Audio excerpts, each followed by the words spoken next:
Mnohé ročníky to považujú ešte stále za skladbu, ktorá ich dokáže rozpáliť. Mnoho LP platní práve v tejto pasáži už bolo poškrtaných.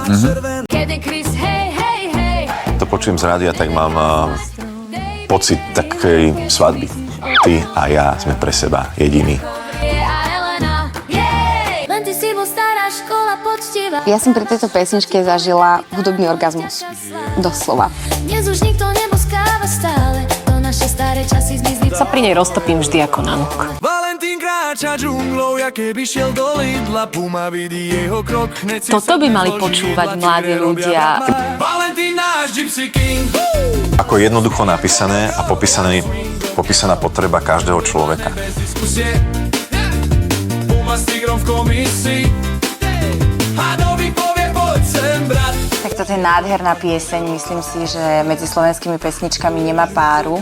Ja mám svoj kmeň myší, môj vlastný malý dom. Toto je veľký opušťačík. Oda na myši, moje malé hviezdy.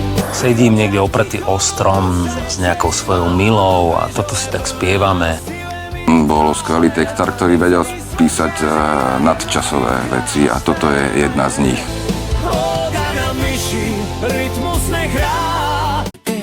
A potom ten bosk, čo nemal sa stať. Queen spala doma, no ja som chcel ťa mať. Keby mi takto niekto proste to spieval, tak ja neviem. Zoberiem si ho hneď za muža. Elena, Denis, príbeh neskorý rád. Láska, čo horí, aj keď má na sebe klam.